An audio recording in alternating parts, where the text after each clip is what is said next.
Hola, hola amigos y amigas de País Lobo. Soy Rocío Gambra y el día de hoy me encuentro junto a Elisa Cabezón. Ella es ingeniera comercial de la Pontificia Universidad Católica con magíster en economía y actual directora de Evidencias en Pivote. ¿Cómo estás, Elisa?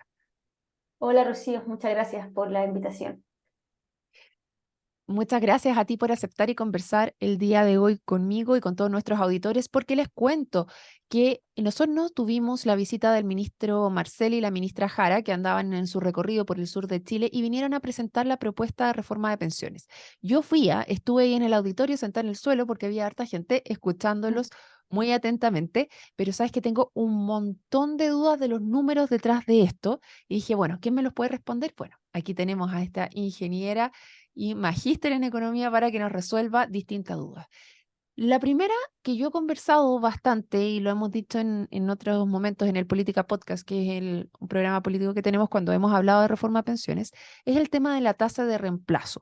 De acuerdo a lo que yo creo que te he escuchado hablar, Elisa, es que efectivamente en los deciles más bajos, en aquellos que ganan más cerca del sueldo mínimo, ya estaría cubierta incluso hasta un 100% cuando se ingresa a la PGU. ¿Es tan así o no? Sí, mira, el tema del salario mínimo, está esa concepción de que el salario mínimo lo reciben las personas de los ingresos más bajos, de los primeros deciles, ¿cierto? Pero realmente el salario mínimo lo reciben las personas que están en los deciles más intermedios. ¿Qué es lo que ocurre? Las personas de los deciles más bajos no acceden al salario mínimo porque no tienen acceso al empleo formal. El salario mínimo es el sueldo mínimo que te deben pagar un trabajador que te contrata formalmente y que cotiza tus cotizaciones de salud y pensión y seguro de cesantía. Entonces, un poco el salario mínimo uno piensa que le llega a las personas de menores ingresos al país y eso no es cierto. Llega a las personas de los quintiles más intermedios. La gente que está más vulnerable no tiene acceso al empleo formal y tiene acceso a otros empleos más precarios y con menores niveles de sueldos también. Eso es lo primero. Pero la gran pregunta que se hace es cómo está la tasa de reemplazo con la PGU actual que se está entregando, ¿cierto? Pues ese gran esfuerzo que hacemos todos Correcto. los chilenos a través de nuestros impuestos que financiamos esta pensión estatal. Eh, ¿Y qué es lo que se ve? Si tú te metes a los datos de pensiones, datos que solamente registran los sueldos formales, porque eso es lo que han registrado, el sueldo informal no queda registrado, sino que solamente lo puedes mirar en encuestas, pero no queda registrado oficialmente. Y tú miras la tasa de reemplazo de los actuales jubilados según el rango de años cotizados, y acá voy a repetir, la gente de menores ingresos cotiza menos años, a medida que tú tienes más ingresos, cotizas por más años. ¿Qué es lo que se ve? Que las personas que cotizaron menos cantidad de tiempo, y por lo tanto tienen menor nivel de ingreso, la tasa de reemplazo con la PGU es alta. Están en tasa de reemplazo incluso sobre 100%. Están entre el 85 y el 100%. Y las personas que cotizaron más años, que es más de la gente clase media o clase media alta, podría decirse, la tasa de reemplazo es menor, va disminuyendo. Y en este caso, la tasa de reemplazo estaría llegando para alguien que cotizó 35 años durante su vida laboral, la tasa de reemplazo con la PGU está en torno del 62%. Igual, Entonces, eso es lo que es lo que muestran los datos. Y este es el reemplazo de la pensión autofinanciada más PGU respecto al último sueldo de estos pensionados. claro, Entonces, entonces aquellos que cotizaron, para agarrarme ese número porque es bien interesante, aquellos que cotizaron 35 años en un sueldo promedio de cuánto más o menos estás calculando, Elisa. último sueldo líquido, Ujú. promedio, alguien cotizó 35 años, el sueldo líquido es de 1 millón de pesos. 1 millón de pesos. Sí, alguien que cotizó por 35 años. Su O sea, último sueldo líquido fue. con el sistema actual que tenemos de alguien que cotizó durante 35 años con el último sueldo de 1 millón de pesos, la tasa de reemplazo sería alrededor del 62%. O sea, estaría sacando 600.000 pesos, incluida la PGU. Aquí me entra la duda porque la PGU está en el 90% de la población, no es para todos. Mm, Y aquí se considera entonces porque va disminuyendo un porcentaje que se entrega también, ¿no? O se entrega para todos sí, igual. No, tiene que ir disminuyendo el porcentaje. Y claro, ahí está incluido eso. Ahora, lo que tú dices, ahora el problema, Rocío, es que este caso que me estoy preguntando o que estoy diciendo de la gente que cotizó 35 años es súper bajo. Mm. ¿Ya? Muy poca gente cotizó. Entonces son casos muy excepcionales. Eh, por ejemplo, alguien cotizó entre, no sé, 30 y 35 años, un poquito menos. Su último sueldo líquido fueron de 700.000 pesos. Esa persona, si le sumáis su pensión autofinanciada más la PGU, tendría una tasa de reemplazo en torno al 65%. Y esa persona, claro, estaría dentro de estaría recibiendo la PGU completa. O sea, si tú incluso como la PGU está focalizada en el 90% vulnerable, esa persona entraría en ese porcentaje. Eh, Pero a lo que yo quiero ir es que el problema de Chile, que es que a pesar de estas altas tasas de reemplazo, la pensión total no son altas, ¿cierto? Uno Ujú. puede decir que la pensión es autofinanciada, por ejemplo, alguien que cotizó entre 30 y 35 años, su pensión autofinanciada más la PGU son de 470.000 pesos. Eso sería en total, o sea, a ver, repíteme de nuevo esa cifra. ¿Es el total, como el promedio que estaría sacando la gente ahora a nivel de pensiones? Claro, De lo autofinanciado más la PGU, 270.000 pesos. sí. Ya. Sí, Ese es el 470.000 promedio o la pesos. El mediana? promedio, es el promedio. Promedio. El promedio, no, perdón, la mediana. La Perdón, la mediana. mediana. Es la mediana. La Ya, para mediana los de que nos esas están, personas, claro, para los que están escuchando, entonces es, si tomáramos todos los datos, aquí lo ubicamos al medio, en el medio de los datos estaríamos el 470. claro, o sea, no, esto es solamente las personas que cotizaron entre 30 y 35 años. Ok, Mirando solamente el perfecto. universo de personas que cotizan entre 30 y 35 años en Chile, la mediana, ellos están recibiendo, o sea, si tú, esas personas ordenas su pensión de la menor a la mayor, la persona que está justo en el punto medio está recibiendo una pensión en total, una pensión de 470.000 pesos. Ya, Alguien cotizó entre 30 y 35 años. Y eso es equivalente a una tasa de reemplazo del 65%. perfecto. Eh, ¿Qué entonces, la pasa tasa con de, los que cotizan 20 años? Antes de eso, ¿cuánto es el promedio de cotización en Chile? ¿Tú sabes? el promedio de cotización, sí, no sé el número de memoria, pero es bien bajo. Depende entre hombres y mujeres. Eh, por ejemplo, eh, si me da un segundo, te lo puedo dar al tiro. Lo tengo acá escrito.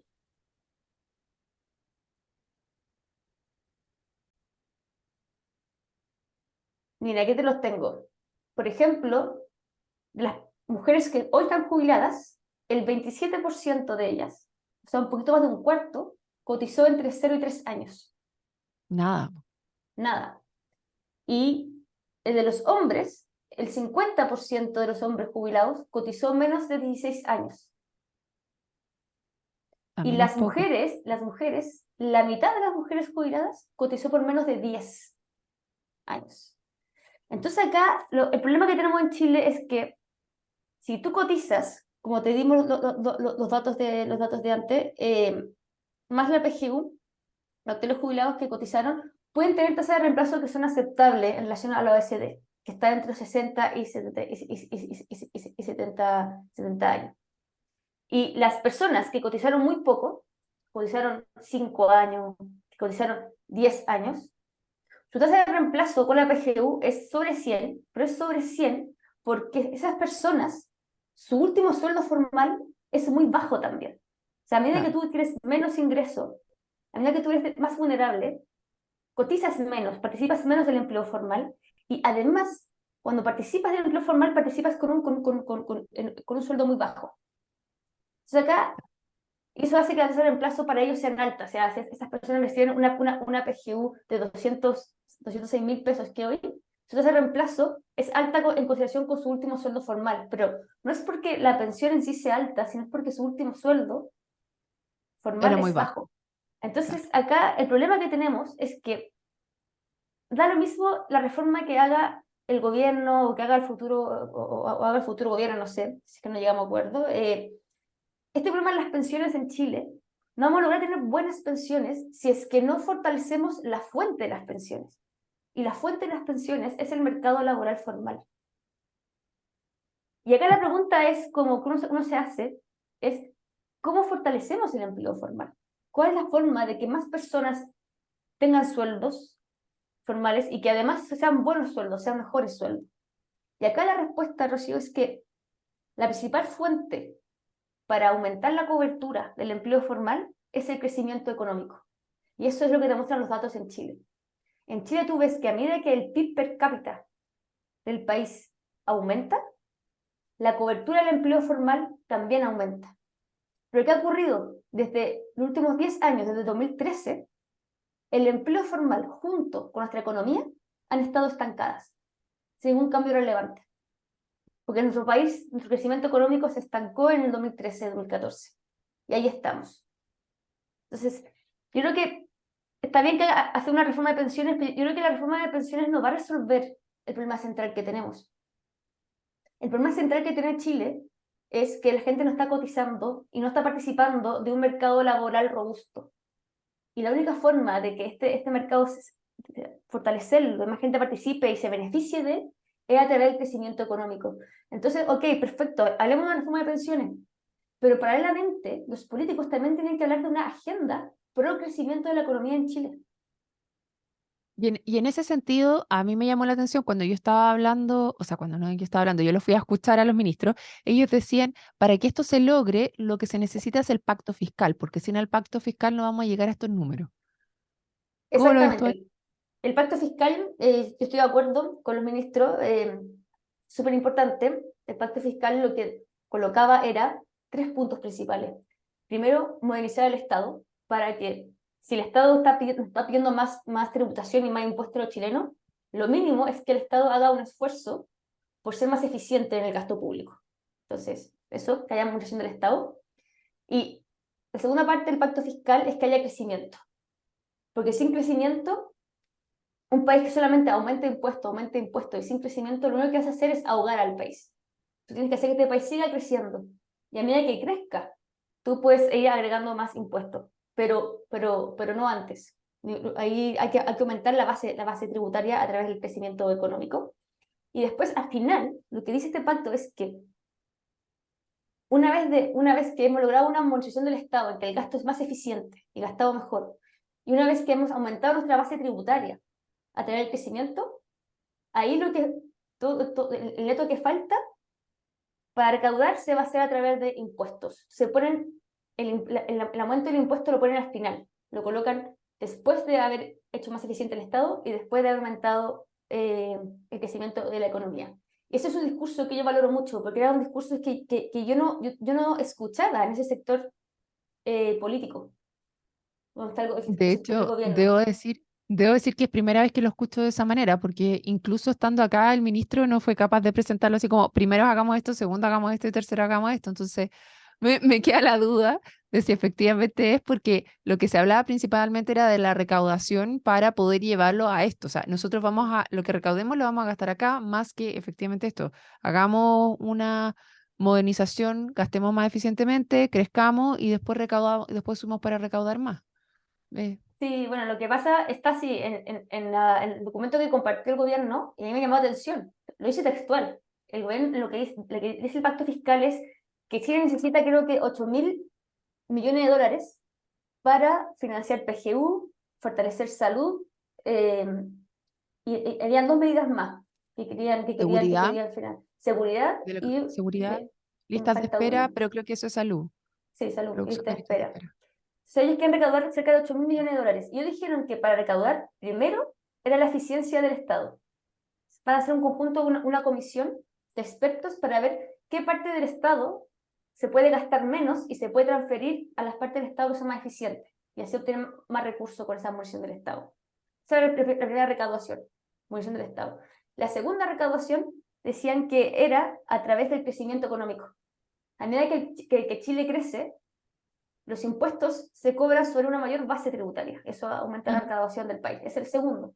Y después decían, estaba textual, una vez que hayamos obtenido los recursos con movilización del Estado y los recursos con crecimiento, todo el resto que nos falta para lograr los 8.000 millones de dólares que necesitamos de recaudación extra, eso se va a lograr con impuestos. Pero ponía los impuestos al final. Primero era eficiencia del Estado, segundo crecimiento, y después lo que faltaba se hacía con una reforma tributaria. Y la reforma tributaria no tiene especificaciones.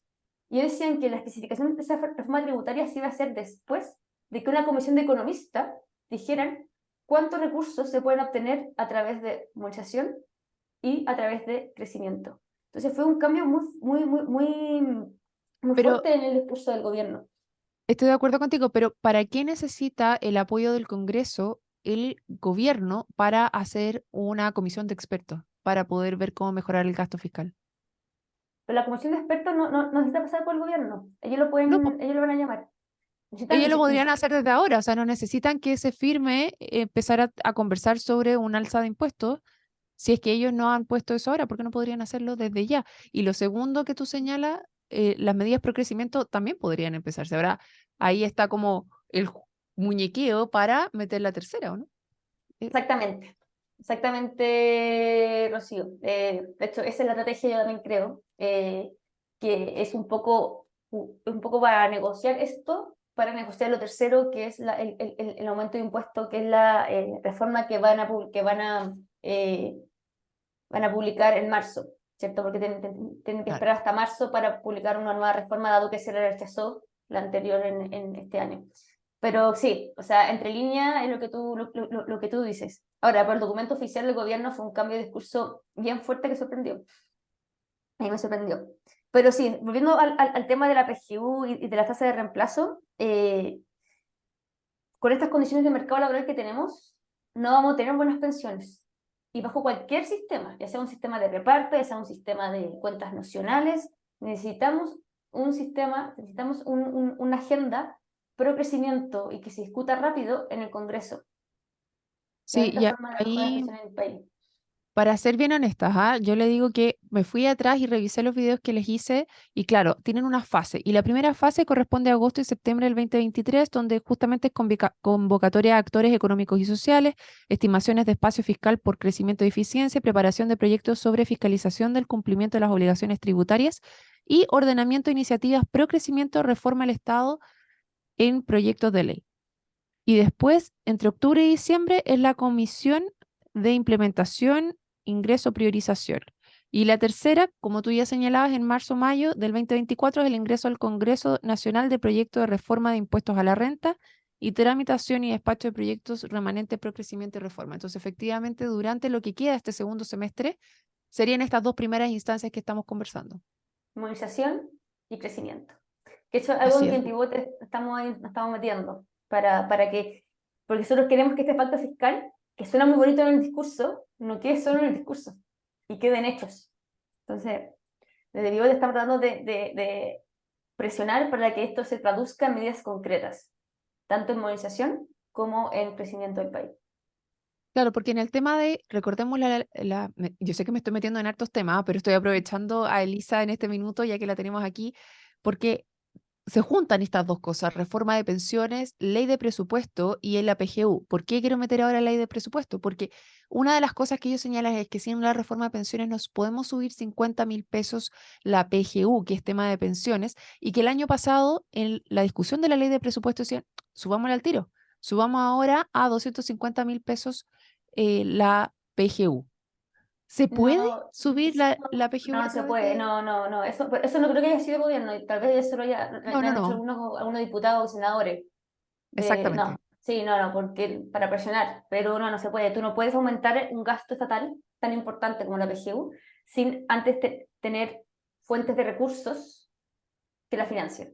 No se puede por ley. Entonces, si no hay un recursos extra para financiar la PGU, tú no puedes subirla. Y esos recursos extra pueden venir o de una reforma tributaria o, por ejemplo, del litio. El Es que eso se litio, puede, en la propuesta que está haciendo la UDI, estaban planteando financiarla a través de recursos del litio. sí, ¿Se sí. puede? Si es que el litio entrega, el problema del litio es que está bien volátil, los precios y los ingresos. Y la ley lo que dice es que a gastos permanentes necesitas recursos permanentes Ingreso, estatales para, claro, ingresos permanentes para financiarlo. La PGU es un gasto permanente y que va a aumentar a medida que el país vaya envejeciendo, que es lo que está ocurriendo.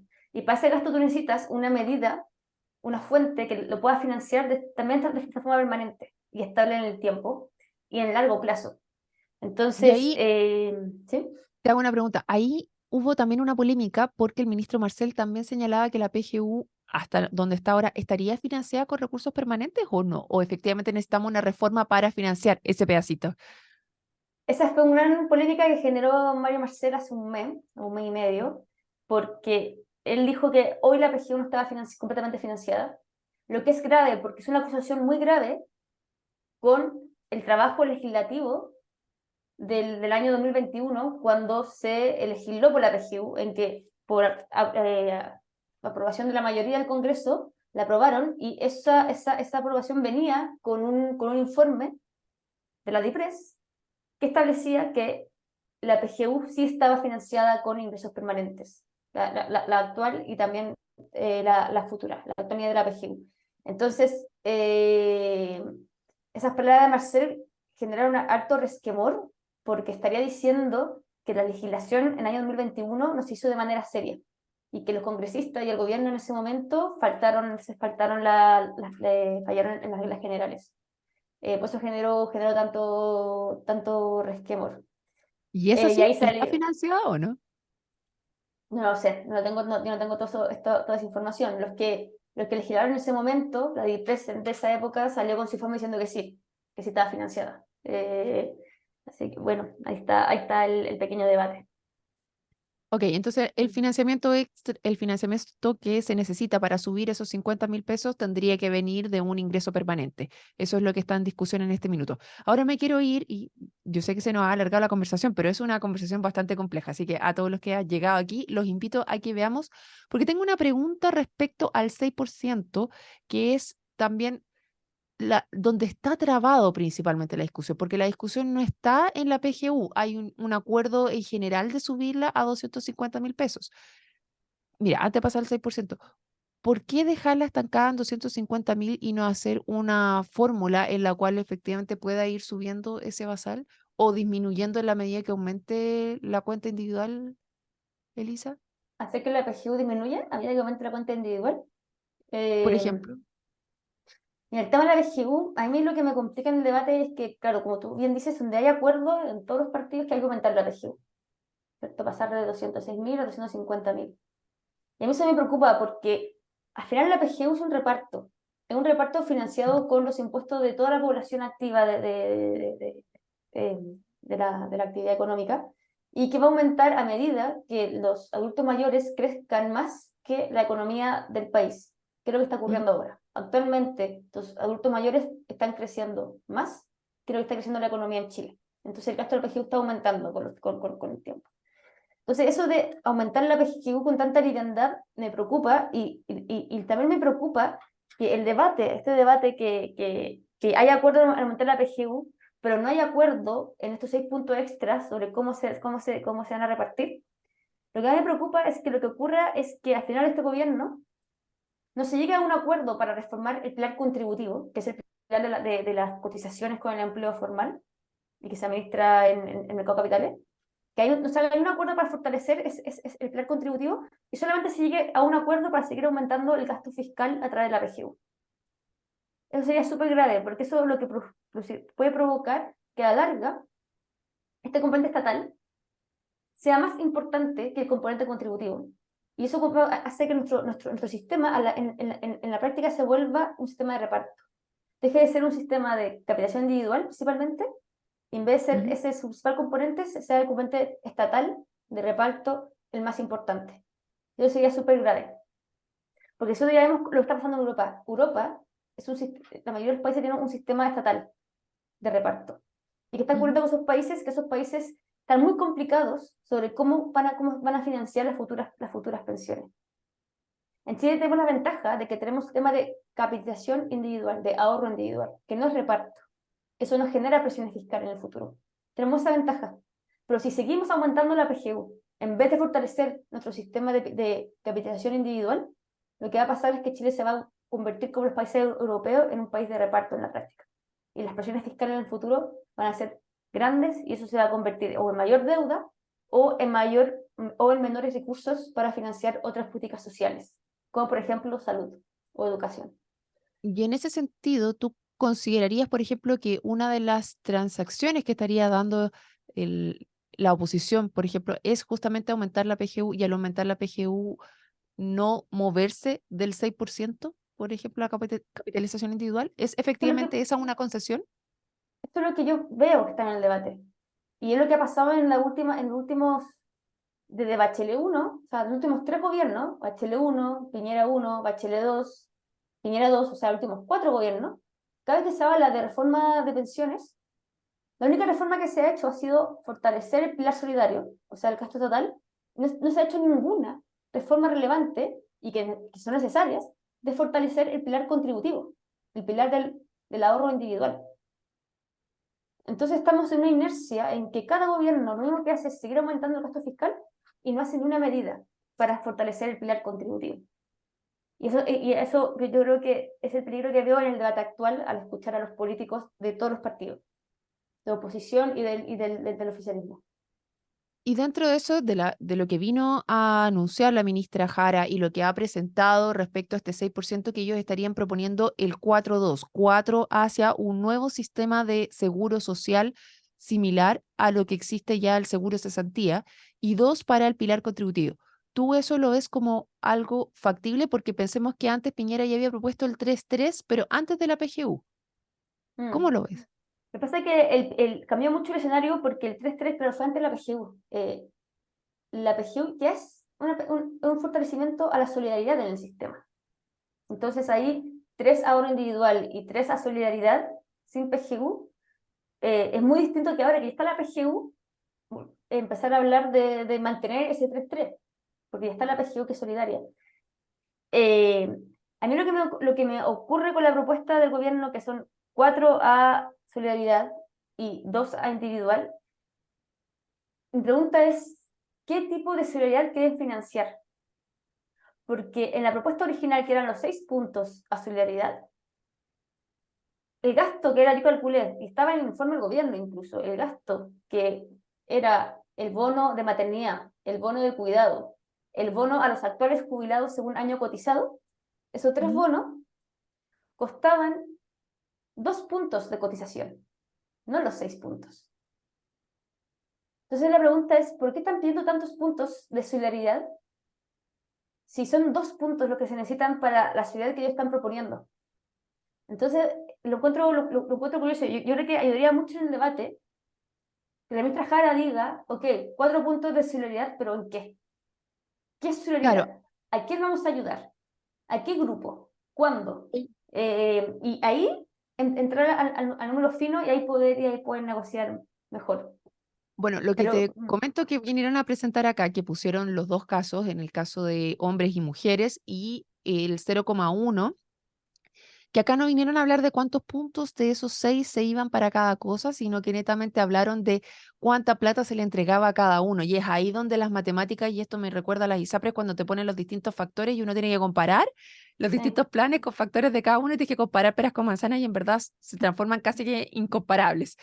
¿Por qué? Porque ella no está hablando como tú, de decir ya, anteriormente hablamos que 2 puntos iban a solidaridad y las otras 2 iban a cuentas nocionales, ¿no? Por eso Mm, estabas hablando de cómo lo presentaron en una primera instancia. Ahora lo que dicen es, se le va a entregar 0,1 UF dependiendo de los años cotizados a tanto hombres como mujeres y se les entregaría con un tope de 3 UFs, es decir, con los 30 años cotizados, lo máximo que usted puede tener, 3 UFs son lo que les entregaría. Y para las mujeres, te pone un bono, por ejemplo, ella hacía el caso de una señora que cotizaba 10 años y le daban 22.000 pesos extra por el hecho de ser mujer. Y ahí yo me preguntaba, y era la pregunta principal por la cual quise conversar contigo hoy día, ¿qué es mejor que se entregaran? ¿Somos capaces de llegar a esos montos con el 6% en nuestra propia cuenta o necesitamos efectivamente para subir las pensiones ahora entregársela, porque lo que la ministra dijo es que eso solo sería posible para los jóvenes que ahorrasen ese 6% ahora para que en 30 años más pudieran subir las pensiones. ¿Es tan así? Claro, es un trade-off, o sea, no se puede tener todo en la vida, o sea, todo tiene un precio, siempre alguien gana o alguien pierde. Entonces acá la pregunta es, si la ministra Jara quiere subir las pensiones de hoy, según año cotizado, o sea, entregarle a alguien que cotizó 10 años una UF de premio, ¿cierto? Ujú. Esa UF que le entregaríamos a los actuales jubilados proviene de la cotización de los actuales trabajadores.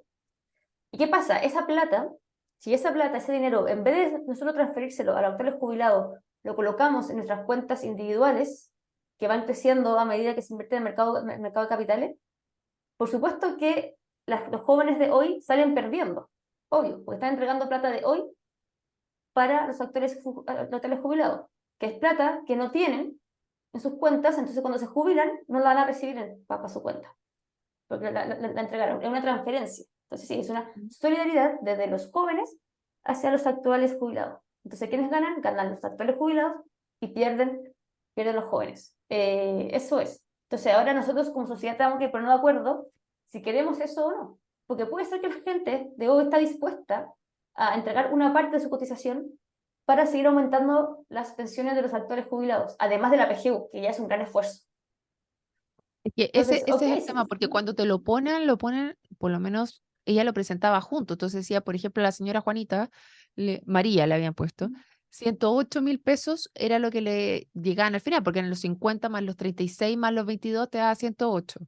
Y en el caso que no tuviera ese seguro, mi pregunta era, ese seguro, esos 36 más 22, ¿podría ella adquirirlos con el 6%, no sé, si cotizara 5 años, por ejemplo, extra, un 6%? ¿Cachai? claro, depende de la transición. Si estás muy pronto a jubilar, claro, los que están muy pronto a jubilar, les conviene que esté ese seguro en que reciben la transferencia de la población activa, de los trabajadores. Pero si tú estás recién ingresando al mercado laboral, no sé, tienes 21 años, te conviene que ese punto de cotización vaya a tu cuenta individual y no transferírselo a los actuales jubilados. Eh, o sea, esa cotización extra en tu cuenta va a entregar mayores montos que el seguro que te prometen para el futuro. Aparte que lo que dice la ministra Jara es que es un seguro transitorio. A medida que tú cotizas por más tiempo, esta cotización extra, si esta cotización entrega una pensión mayor que lo que promete el seguro, no te paga el seguro. Y es Entonces, ahí, y es ahí donde yo hago el link y me generaba tanto ruido porque decía, y vuelvo a la primera pregunta, si es que tenemos efectivamente una alta tasa de reemplazo en los sectores más vulnerables ya, ¿por qué vamos a pasar ese porcentaje en la creación de este seguro social extra? Si es ya una en gran esos sectores pregunta. estamos llegando. ¿Cachai? Lo que ocurre es que ese seguro, o sea, perdón, esa transferencia, que es lo que es una transferencia de los actuales trabajadores a los actuales jubilados, eh, llega según año cotizado. Entonces, alguien de menor ingreso es alguien que cotizó pocos años. O sea, alguien de bajo ingreso que ya tiene la tasa de reemplazo cubierta por la PGU. No le va a Esa llegar. persona no va a llegar nada porque cotizó, no sé, 3 años, 5 años, Claro. eh, ya 10 años, le llega a 1F. Le llega más a las personas que cotizaron por más tiempo. O sea, alguien que cotiza 30 años, le llegaría a 3 UF. Y en ese sentido, ahí me Eh, hace sentido el incentivo a la formalidad de la cotización, ¿o ¿no? Que efectivamente mientras más años yo estaría cotizando, más me va a llegar, pero ese más serían hasta 3 UF en total. Es lo máximo a lo que puedo claro, aspirar eso por haber cotizado los 30 años. podría ayudar a situar la formalidad, pero también ahí la pregunta es, eh, eh, eh, tal vez tu pensión sería mayor si en vez de entregarle a este seguro que te va a garantizar una OF, o sea, 0,1 UF por año cotizado, si esa plata la invertí en tu cuenta individual y se va multiplicando el mercado financiero. Y Y esa era los la números, pregunta, justamente esa es mi duda. y los números dan que, o sea, lo que yo calculé es que ocurre lo que esto segundo, de que esa plata es mejor que vaya a tu cuenta individual y que vaya creciendo con el mercado financiero para gente más joven. Le O sea, entregaría una pensión mayor, claro, mientras más mientras más cerca, cerca esté de jubilar, más te conviene el seguro y mientras más exacto, joven, más te conviene. Ahora, exacto. si vamos a un problema futuro, porque las personas que se van a jubilar ahora van a, nos, o sea, ya le está subiendo 50.000 pesos extra en el caso que se apruebe la PGU y ya tienen la PGU, que además se quiere tratar de hacer universal realmente y no solo el 90%, que es Mm. parte de la conversación. Si a eso los estás ayudando a través de ese punto, ¿qué pasa con los que vienen más atrás, que se supone que tienen una pirámide invertida en la cual vas a tener los jóvenes de ahora van a ser menos que los otros? Entonces, estás como pateando el problema para más adelante, ¿no? Exacto. No estamos, claro, para un político, para la ministra Jara, es muy atractivo ir a una audiencia y decir que vamos a subir las pensiones de ahora, porque todo lo Claro, que es de corto plazo es mucho más atractivo para el político, porque genera más votos. Sí, sí. imagínate que yo voy a una audiencia y digo, voy a subir las pensiones en 30 años más. Bueno, ya en 15 años más. Mucha, no tengo nada de audiencia. Pues si te digo, voy a subir las pensiones de ahora a través de aumentar la PGU y este seguro complementario que es 0,1 por año cotizado a los actuales jubilados de ahora y voy a entregar, no sé, 20 lucas más 50 lucas extra de la PGU, obviamente que es mucho más atractivo para ellos. Pero lo Claro, que pero al estás final lo que haciendo le, es patear el problema para el futuro. Y lo que estás haciendo es que claro, estás aumentando la carga, la mochila, a las futuras generaciones. lo que no le está diciendo es que esto que usted le voy a pagar ahora lo va a tener que pagar su nieto y bisnieto. Eso es lo que le estamos diciendo. Exacto. Exactamente. Exactamente. O tu hijo. Claro, o sea, tu hijo, tu nieto, tu bisnieto le van a pagar a usted Exactamente. lo que no ahorró en el futuro, porque finalmente el tener el sistema de capitalización individual forzada es porque no pudiste tú mismo hacerte cargo, por lo que haya sido, de guardar esa plata para cuando tú fueses mayor. Exactamente. Ese es Bueno, el mensaje. Y eso, hablar interesante. de las generaciones futuras es mucho menos atractivo políticamente, porque es lejano, pero va a pasar.